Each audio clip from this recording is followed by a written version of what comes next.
Welcome back to the class, everyone. We are in our second match of the final week of this current 5v5. We started to turn up just a little bit. We beat our last opponent, and now we actually have a chance to get out of this season, or at least this month, on a positive. But that means we have to win the next two, so it's going to be pretty important that we do that. That being said, this is our opponent for this last round, or this next round.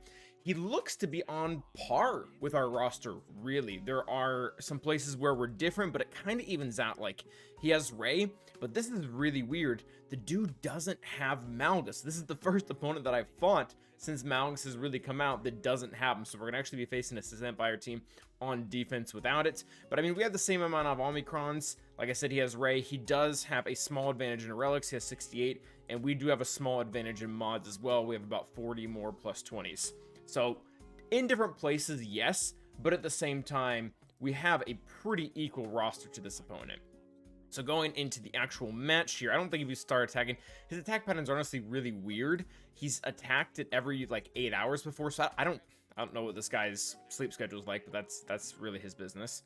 And then my defense is pretty much the same as last time. What I'm trying to do is I'm trying to put really good teams, you know, Galactic Legends or A teams in the front two walls. So if my opponent just wants to completely stonewall me, which this guy kinda does, not really, because he didn't put a whole lot of good teams in the top, but he put a lot of really good teams in the bottom. So he's got 4 GLs here.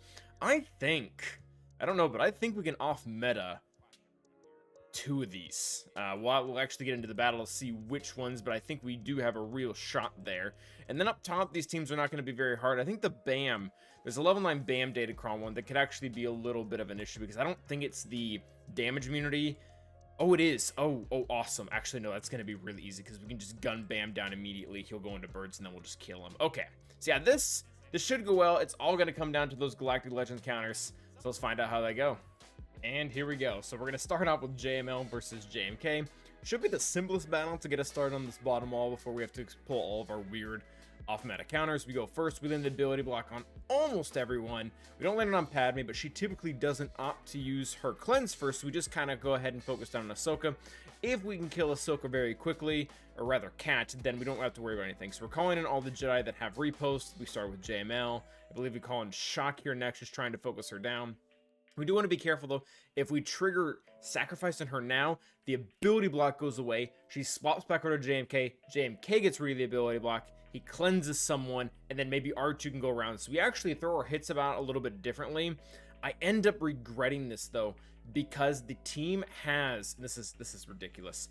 The team has 500% health steal, which pretty much means anytime anyone on the team takes a turn, they heal all the way back up to 100% health.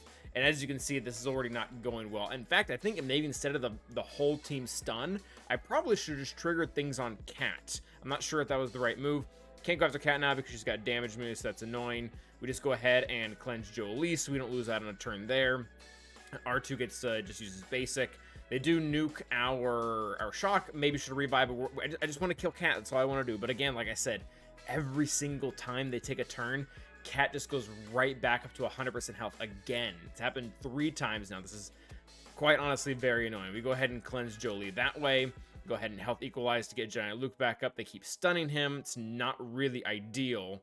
And at this point, there's just not a whole lot we can do. They keep, like I said, every single turn they take, they get back to 100% health. Cat eventually does drop out. We're able to call in Giant Luke to assist again. We finally trigger their savior mechanic. But by now, it's really kind of just too late. We don't have a lot going for us. And again, we hit Cat. She goes back to 100% health. Even my JMK is R9. He has a ton of damage. He has a ton of protection. But just with where this Datacron is, we can't get around it. And as you can see, we're just going to flat out lose here. And by losing here means we don't full clear, and it very well could cost us the entire match. Because I have nothing to clean this up. I don't even know if I was going to be able to clear this well as it is. And this was supposed to be the easy counter. Like, this was supposed to be the guaranteed win. They didn't, like, even have a tank. We landed all the ability blocks. They had no tenacity, but yep, completely failed that one. So we're going to go ahead and move on to our Fennec counter to their Maul. I did take in BAM, and we can't use our Super Datacron because I really wanted to take Grief. Grief is R3 for me. That really limits my Datacron usage. But that being said, winning this without him is very, very hard, especially with Thrawn present, who can mess up my turn order a lot. If he fractures, bam, then Fennec gets stuck at a damage meter for a bunch of turns. But here we're just kind of figuring out what we're going to do. The big issue that I'm looking at right now is Asajj. As soon as Asajj takes a turn, she is going to get rid of all of our buffs and turn meter, which is really not good. So we're able to take enough turns here that we get Thrawn out immediately, so we don't have to worry at all about the fracture, so that's very nice. But then they do just go right after our Zam. Make sure they don't kill my Fennec, but they do kill my Zam, which isn't great. We're able to take enough turns here in a row to be able to make sure that we get their Maul down. Not before they get ultimate, though, which is not great. We do go ahead and throw the damage meter on boss just because Fennec's not going to... No one's going to kill Fennec from here. We don't really have any dots, so we just go ahead and finish off Maul, like I said. Vader does his whole Merciless Massacre thing. It really doesn't do a whole lot. And then Vader becomes very, very, very annoying to kill here. He constantly getting, or rather just health, not protection, but health back from the dots going away makes him very hard to kill. We keep getting him low, and then we cleanse the dots because that's what you're supposed to do. And all of a sudden he's back with full health. And then yeah, that happens. If my Fennec was a little bit higher in relics, this would probably not be that much of an issue. She's only R7. R8 would be really, really nice for a multitude of reasons. And this is really why I wanted to make sure we're taking Grief, because now Grief is going to be the one constantly cleansing, constantly calling to assist. He's going to be able to give retribution so that Fennec can hit back. And we just keep going with his protection increase, keep calling him in. And with the armor shred, Fennec ends up taking Lord Vader down. So that's very, very good for us. And this one, oh yeah, this is a fun one. So this is a level 9 Datacron C, the 20% one. He's got Talon in there, he's got Malik. It's a pretty expensive team. And SLKR just kind of wipes it, like with no issues. I mean, I would love to go after Talon first, just so we can get the ability block. The ability blocks, while with only one character, typically aren't consistent, can be really annoying. And Malik is the next highest priority, not even because he's a tank or because he's Malik, but because of his shock ability. Shock is going to be the most annoying thing. So we do get 100% ult charge here. I do just take the chance to get rid of Talon. I don't want to have to worry about the ability block. We probably could have ulted there. I don't think it makes a difference here. And this is really kind of sad. See, even with starting with 20% ult charge, spoiler alert, he doesn't even get it before we kill him. So yeah, really not that hot on defense. We do go for the swipe here just to be able to get a little bit more, and then we kill him. And it's 68 banners, man. That's not good for your level 9 Datacron. Not good at all. So I need to rethink my defense personally, because I actually set not that exact team, but a very, very similar team. So we go ahead and bring in our Tuscans just to wipe the cooldowns on JML, and then we immediately come with we immediately come in with Grievous to be able to start to push them back. And this goes well for the most part. They do have a level 9 Datacron, and it is the Jedi Lessons one that is actually really, really good. We don't land target lock on JML immediately, so it does become a little bit complicated because we're not able to just constantly hit his target locks because he doesn't have one. That being said, Chalk also stripping things is not great. She gave taunt to Plo, which I found that quite humorous. Like that is so hilarious. Like not often do you see Plo taunting, but she made it happen. We lose B2 here. That actually kind of sucks. That's really B2's kind of the reason this works, because when you don't get enough target lock to be able to get your turn meter out, the one who helps you catch up is B2. And he's also, that team is full of buffs, especially Jedi Lessons. We do make a pretty significant dent in them.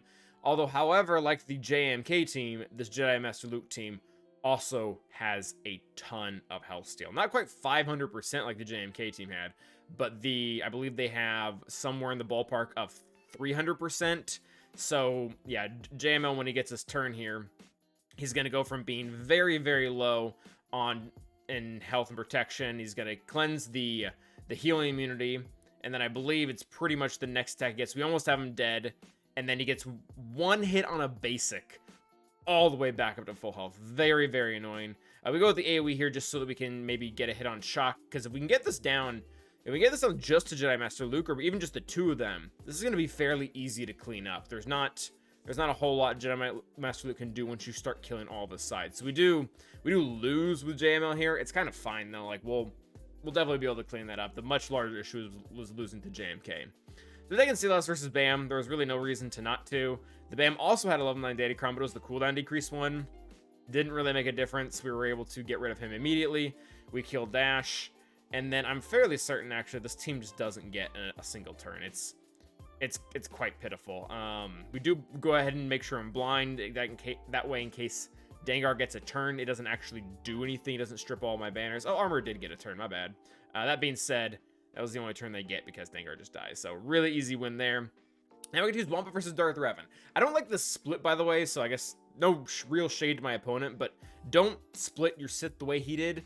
Either put Malik here or even put Sith Assassin here. Like, Sidious and Dooku have zero synergy with Darth Revan. Darth Revan doesn't have a single Sith synergy. It's all Sith Empire. Go and put him with C, and then put Malik here so Wampa can't do this, because if Wampa doesn't get feared every time he puts a dot on Malik, there's nothing that stops him from just murderizing Darth Revan. It's very, very easy. This team actually had a ton of potency on it too. Bastila Shan Fallen, Dooku, and Sidious were all pure potency, but after 2 or 3 hits, my Wampa had enough tenacity that they couldn't even touch us. So very, very good there for us. Go ahead and take in our Nest versus Phasma. Don't get to do this every day. This is honestly quite a rare instance, but I mean, I'll take it. This team has quite a few buffs, so we do get to stack a bunch of crit damage. One of the nice things as well is the Xyla was really poorly modded. We did not have any potency, so it was not going to land any ability blocks or healing immunity. Didn't have to worry about it, even with Phasma's bonus potency on our lead. And as well, he didn't have any damage. The Xyla didn't have any crit damage, no offense, nothing, which is really, that's the only real problem here, because if Xylo can't one-shot us, then we just win. And of course, we get enough buffs from First Order Officer that we eventually just end up one-shotting Xylo for a nice 100,000 damage. So that was really good. This battle is funny. So we go ahead and take in our Imps, and this is, I think we learned there was probably a better way to do this. So Ninth Sister was probably going to taunt no matter what, but because we went after her first, Seventh Sister has a 20% chance to, I think, gain 100% turn meter when you crit one of her allies, which apparently we did, and she got it. And then she not only dazed, but stunned my Dark Trooper. So Dark Trooper is now useless for the entirety of the battle. He is not doing anything until he's able to cleanse those things, and it's going to take forever, because the rest of my team's going to be gaining turn meter, and he's just going to sit there. So I'm like, all right, so let's go after 7th. That doesn't do anything at all, and now 9th is taunting, so we have to go through her anyways. I'm like, all right, this is not good. Let's Armor Shredder, and I do actually put the mark on range just so that I can get the double assist when my Piet does get a turn. That'll help do more damage, but it'll also help generate more turn meter because we get more Emperor's Trap whenever we assist at a turn. And the team, very awkwardly, has enough damage to kill 9th, even without, or with Dark just essentially being an ornament. Like, he's not doing anything in his current position. So now 7th is dead, 9th is dead. This is probably going to be pretty easy. Even with Dark just kind of playing hooky over there, this is going to be completely fine. So we do hold our AoEs for the most part, just because I didn't want to get rid of the fear on the other characters. That probably didn't matter. As you can see, they're not getting turns anyways. Yeah, there's just enough, we end up building enough damage. I mean, we have, what, 40 stacks of Emperor's Trap now, that even without Dark, Troopers still put in pretty good work for 65 banners, so can never really complain about that. And now to clean up the JML, we're going to go ahead and take in our Jedi Knight Revan. Really a lot of synergy in our camp here. We have tenacity up, so the ability block, the breach, the turn meter back, none of that does anything because we had, 100% or 1,000% tenacity or whatever tenacity up is. And then we've got Cam, and Cam's Armor Shred, it does the number on Galactic Legends, even JML, who's the tank. And we do opt for the stun here, and I think this is a good idea, because if Jedi Master Luke can't call any of his allies to assist, he is severely, severely handicapped. So we do go ahead and hit him with Cam as many times as we can. We go ahead and give a bonus turn to Grandmaster Yoda here for fun, and then spread around that. And then Cam really just kind of takes care of things. We go for the basic because we don't have enough GR allies, and we get a solid 30 there.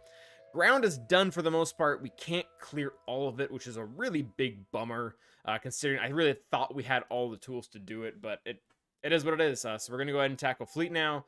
He did set the standard FU Fleet, which is Empire, Negotiator, Executor, so we go ahead and do what we always do. We go ahead and bring in our Malevolence versus his Empire. Really, as long as TIE Fighter Pilot doesn't get 1,000 dodges, and by 1,000 I mean 8, I think was our limit, this is kind of hard to lose. We don't... TIE Fighter Pilot doesn't put Foresight up immediately. He does the target lock, which is... It's okay, like it's actually probably better, because then the bomber starts turning immediately. Spy comes in and gets rid of the prototype, which is very nice. Other thing that was not in our favor in this match is the first Vulture droid that my enemy killed was the real one, or sorry, was the fake one, not the real one. So we didn't immediately get that reinforcement. I think that kind of held us back. And now we've gotten rid of the prototype, but the rest of the fleet is very much intact. And we actually have to call in Soldier here immediately, because if we don't, the whole team's going to go before we do. TIE Bomber's going to get to do more nasty things. So we just go ahead and kill him. We go ahead and get Vader down here. This is pretty easy. The healthiest ally that I had at the time was Vulture droid, so he actually took the Annihilate and not Hyena, so that was pretty cool. And then we pretty much just destroy the rest of the team. We have to deal with the Foresight here, and that's annoying. I mean, there's no way around it. We can't hit another target that doesn't exist.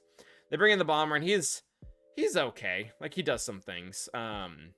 We do lose one of my Geonosians there. I think that was Soldier. But, I mean, yeah, what are they going to do by now? Not a whole lot of anything. So, crappy banners as usual, but they work. Now we're going to go ahead and take in our Finalizer versus Negotiator. I wonder, this is probably going to start becoming a lot more popular as people are using Profundity versus the other fleet. But this goes pretty normal. We're able to hunt their Jedi Anakin immediately. It is a little weird and actually not good that their Ahsoka hit my shuttle. That throws up my turn order a little bit. Realistically, I would like Special Forces to go first. That way I can stun Ahsoka. That way it kind of takes everything away. And now this is also not good. Their Y-Wing is stuck in the position that he is. And if I remove things now, then he's probably just going to get taunted back because of how Valor and Unending Loyalty work. And I end up just opting, and I think this actually might have been the wrong move, but to steal turn meter away from Special Forces. But they didn't hit another character to give my guy, to give Shuttle more turn meter, so I wasn't able to rip the buff off, and we essentially had to waste a hit with Silencer. So that whole thing was just not ideal. Luckily, we were able to do enough damage to Jedi Anakin to get him out of Unending Loyalty and into stealth. Ebonhawk comes in and kills Jedi Anakin. So even if we lose now, the cleanup is still very, very manageable without Jedi Anakin there. We just go ahead and remove the buff from Y-Wing, go ahead and deal with that as we can. The Daze comes in, and the Daze really sucks for Finalizer. They really, if they want to be, you know, top level fleet one day, I'm talking to them like they have a choice in this. They've got to have a cleanse. They have to find a way around that, because that really, really just neuters them here. Silencer is about to eat it. Luckily, we're able to call an Echelon who helps. A little Echelon still isn't 7 stars, which is why this is an Executor counter. But he does all right here. We go ahead and hunt now, just because I don't think the Call to Assist is going to do much, especially now that we have a tank. We don't need the health steal as much. We go ahead and finally get target lock on a character. And we get hit with Daze again. Just go ahead and call in our Silencer while we can, get some health steal. The thermals almost kill him. Luckily, we have a little bit of health steal and we get it there, and that's really not great, but that fleet's going to be super easy to clean up now. Just Ahsoka and Plo sitting there are not going to do a whole lot for themselves. So now we take in a burner, and this is really bad.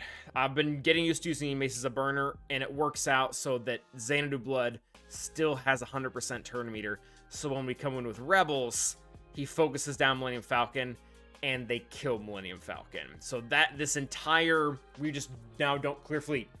All because the burner fleet that I used was not able to end the turns perfectly. Had Xanadu Blood not taken a turn, they wouldn't have enough firepower, and it might have worked given, you know, we got the rest of the good RNG. But that was, yeah, really smoked us with the burner. I have never fought in the triple attacker since I've had to switch Radis out of being a burner, because she's actually a real fleet now. She's cleaning up Negotiator, which I still don't know how to use her that well. So we're just kind of, this is pretty much button mashing at this point with Radis versus Negotiator. But, you know, we have a full fleet versus their two. Granted, they did start with the AoE, which I kind of hate.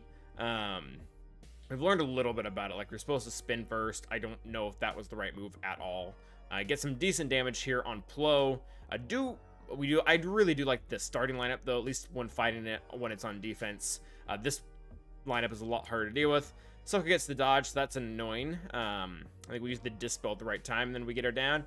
And that is going to be the end of the match. And this is actually a little awkward. I'm not going to have time to be able to wait until the end. So I don't know how my opponent's going to do. I'm really guessing we lose here. For him to lose at this point, he can't even get a single wall. And he still has 2 Galactic Legends. So all he has to do is clear through my bottom. And unless, what are the Galactic Legends he has? He has SLKR and he has Rey. Unless those were in the back, which I don't think they were. And SLKR and Rey can pretty easily beat Malgus and Lord Vader. And my back wall is not that strong. So I'm guessing this is just going to be an L. Kind of sucks. 500% health steal in JMK. I really don't know what we could have done around that. I guess we could have played it a little differently, but at the end of the day, they're still getting back to 100% health every single turn. That being said, the fleet blunder, apparently I need to swap up the lineup when I'm coming in with them, and I need to take a little tankier than Sith fighter that will actually draw out all of the moves rather than, losing like we did. But it is what it is. Remember to like and subscribe, guys, and as always, stay awesome.